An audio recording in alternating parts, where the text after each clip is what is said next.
grabando o qué? No, aún no. ¿No? ¿Seguro que no? Yo le he dado el botón. A ver, a todo el mundo le gusta tener el culo limpio. Buena prueba de ello da el hecho de que cada vez que abren las cloacas de una gran ciudad, las compuertas están llenas de toallitas, pañales y inmundicia. Esto es realmente exagerado en ciudades como Londres. Si nos remontamos al origen del actual alcantarillado de Londres, encontraremos una historia absurda e ilógica a la par. Así que quédate en este vídeo hasta el final y te enterarás de ese verano en el que casi muere la ciudad de Londres por una epidemia de mierda.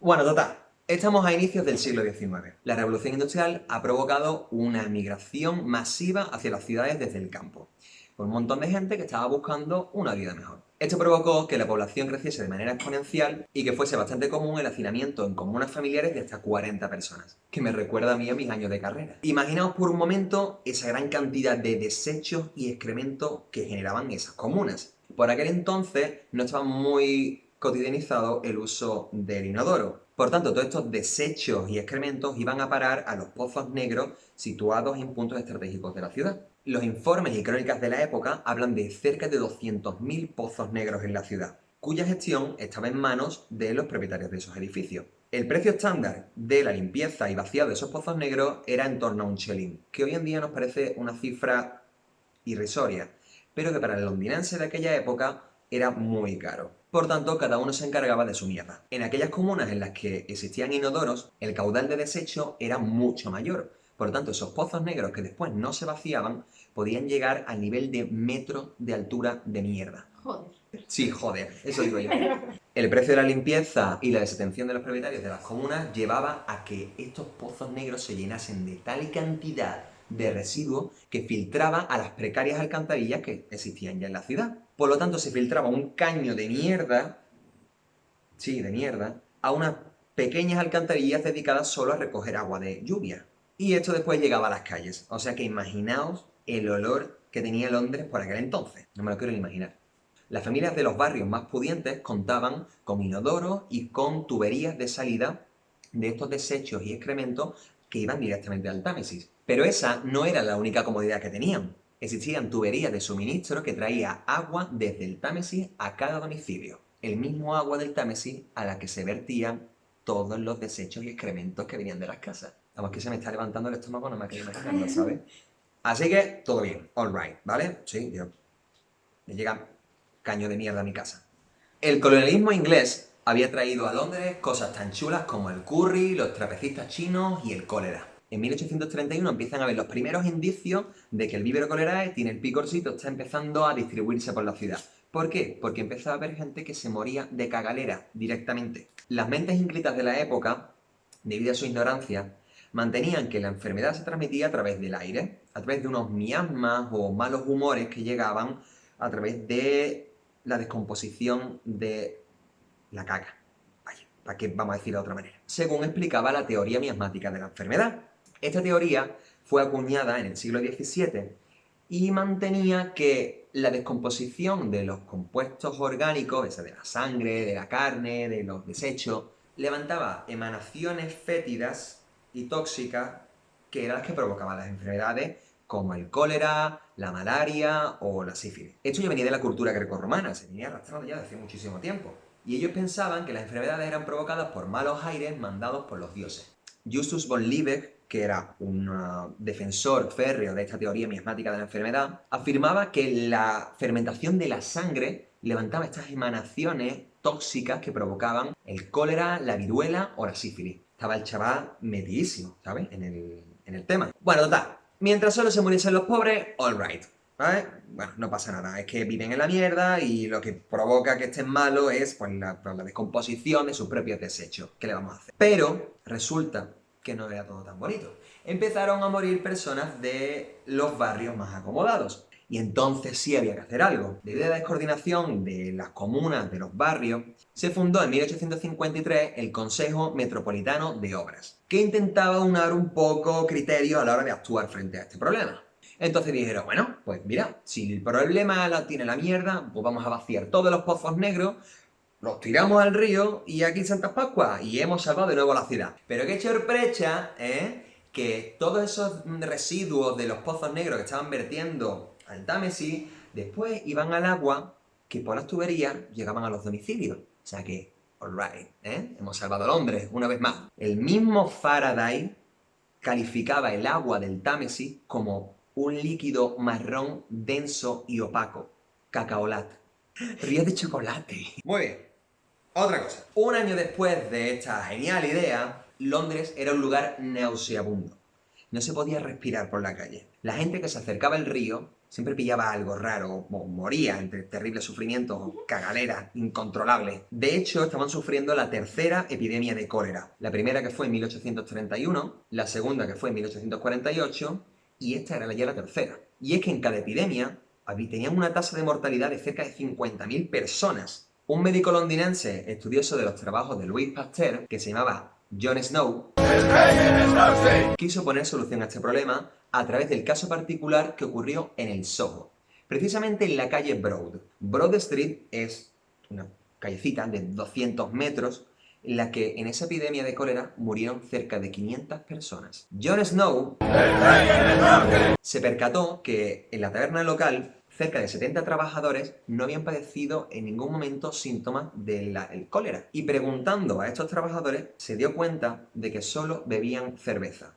Entonces ató cabos y dijo, un momento, aquí hay algo que falla. Cogió un mapa del barrio y estableció una nube de puntos en función de las muertes que había en cada domicilio y una X donde se colocaban los pozos. Se dio cuenta que la nube de puntos siempre rodeaba a las X de los pozos. Por lo tanto, había una relación directa entre el número de muertes y el agua. Entonces, tomando muestras del agua de estos pozos, se dio cuenta que lo que había en cada gota era el zoo de Jerez. De hecho, en esta imagen que os pongo aquí podéis ver una ilustración de la fauna que podían ver en cada una de las gotas del agua recogida en esos pozos.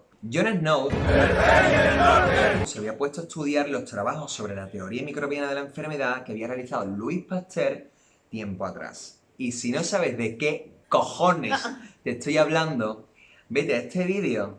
Pero cuando acabe el vídeo mío, cuando acabe vas a que te pongo aquí y te lo ves, ¿vale? Porque es la hostia. Llegamos a 1858, The Real Thing. Ese verano maravilloso al que llamaron el Gran Hedor. Imaginaos cómo fue. Un Londres de verano, especialmente caluroso y seco. Ese Támesis fermentando bajo el Lorenzo. La peste era tal que en la misma Cámara de los Comunes estaban pulverizando las cortinas con cloruro de calcio porque la peste era insoportable. Los mismos tribunales empezaban a buscar emplazamientos diferentes fuera de la ciudad para no soportar el hedor que había en la ciudad. La gente no se arrimaba al río. El río, una mierda. Vamos, que ni locos se arrimaban al río, porque todo el que se acercaba moría. O sea, pillaba el cólera, pillaba el tifo, pillaba embarazo no deseado, lo que fuese. ¿Te imaginas? No? Me voy al río de un paseíto y vuelvo preñada. Pero preñada te quedó un mutante. Por aquel entonces, la misma población de Londres hizo de su capa un sayo y aparecieron nuevos oficios, como los cazadores de ratas, que las ratas eran las principales transmisoras de la enfermedad. Entonces, cuantas menos ratas hubiese, menor número de vectores de transmisión había. Estaban los rebuscadores, que encontraban objetos por en medio de la basura y después los vendían en los mercadillos. Estaban los alcantarilleros, ¡Llevamos alfones! que vaciaban los mismos canales para permitir que el flujo de agua fuese constante. Y estaban los recogedores de excrementos, que vendían todo lo que recogían al campo como abono. Lo que pasa es que después, cuando empezó el comercio con el guano de Latinoamérica, se quedaron sin clientela, básicamente. Fue en ese momento en el que apareció el segundo héroe de nuestra historia, Joseph Bazalgette, que era un ingeniero increíble, el más innovador de la época victoriana, y que todo el mundo estaba como loco con él. Bazalgette se acercó al Consejo Metropolitano de Obras y le dijo, vamos a ver, tengo aquí la solución de vuestro problema. La vamos a hacer una vez. Y no va a ser barato, ni va a ser ahora, pero vamos a solucionar de un plumazo el problema que tenemos con el cólera. Dada la situación desesperada de la ciudad, no le quedó otra que aceptar el presupuesto de 3 millones de libras de la obra de Bazalgette, que estaba basada en 3 pilares fundamentales. El primero era la construcción de cerca de 140 kilómetros de alcantarillas principales a ambos lados del río. De este modo se interceptaban las alcantarillas principales que vertían su contenido al río. A esto había que sumarle más de 1.770 kilómetros de alcantarillados secundarios por toda la ciudad, que interceptaban las aguas crudas que salían de los domicilios. Toda esta nueva red de alcantarillado redireccionaba el flujo de mierda hacia el segundo pilar fundamental del plan de Bazalgette, que eran las plantas de Abbey Mills y Crossness, que eran plantas de vaciado de pozos negros. Y os digo, mira, las fotos, pero es que mirad qué puta maravilla de planta, porque es una fantasía victoriana, pero es que, ¿por qué no se siguen haciendo cosas así? Es decir, vamos a hacer una obra de la hostia, nos vamos a gastar un dineral, 3 millones de libras en limpiar de mierda el Támesis y salvar a la ciudad. Por lo menos vamos a hacerlo con arte, ¿no? Y vamos a hacerlo con estilo. El tercero de los puntos fundamentales del plan de Bazalgette eran los diques de Albert, Victoria y Chelsea, que eran unos diques que estrechaban el cauce del río. De este modo, Bazalgette pretendía dos cosas. La primera, al estrechar el cauce, aumentas la velocidad de caudal. Por lo tanto, el agua va mucho más rápido. Y evitas las aguas muertas y que todos los desperdicios se acumulen en el fondo. Hostia, he dejado la ventana abierta. De modo que cuando la marea favorecía el flujo hacia el mar, abrían compuertas y vámonos que nos vamos, a correr el agua. La segunda razón para hacer estos diques de Albert, Victoria y Chelsea era que en la misma estructura permitía la entrada de conductos de gas, muelles, túneles de metro. Por lo tanto estabas matando 2 pájaros de un tiro. Una bandada de pájaros. Y además, con los más de 2,5 millones de metros cúbicos de tierra, se construyeron paseos fluviales, se construyeron parques, se allanaron calles. O sea, que era perfecto, era un plan perfecto. Bazalgette consiguió su objetivo, que era eliminar el pestazo de la ciudad y encima limpiar el río. La obra tardó más de 30 años. Y para cuando estuvo acabada, la población de Londres pasó de 2,5 millones que había en 1831 a 6 millones. Pero Bazalgette, digo que era muy zorro, ya había preparado su proyecto para un crecimiento superior a un 50% de la población. Por mucho que creciese la población, no hubo problema. También es cierto que las epidemias de cólera no cesaron inmediatamente. De hecho, en 1878 hubo un choque de barcos en el Támesis y entre los muertos se pudo distinguir quién había muerto ahogado y quién intoxicado por el agua. Abrieron literalmente cada una de las calles de Londres. O sea, que los periódicos de la época hacían sátiras de Bazalgette y lo representaban como un topo y un loco que le habían regalado las llaves de la excavadora y estaba horadando la ciudad sin control. ¡Un hombre mayor ahí, no la acaba venido! Toda esta turra que os he soltado, que está muy bonito y tal, no es gratuita. A lo largo de la historia, la causa principal de muerte en la humanidad es la contaminación del agua. Y si ya sabemos que hay referentes y conocemos la historia, ¿por qué nos empeñamos en seguir contaminando las aguas de nuestro planeta? ¿Por qué seguimos haciendo vertidos a las aguas que son de todos? ¿Por qué hay una isla en medio del océano de plástico? ¿Por qué cada vez que abrimos las compuertas de nuestras alcantarillas encontramos nada más que papeles y basura y plástico y toallitas y nudos de grasa? Sabemos perfectamente lo que puede suceder con un agua contaminada. Sabemos perfectamente dónde podemos llegar. Por tanto, considero que debemos tener un poco de conciencia, ¿no?, con estas cosas. Digo yo.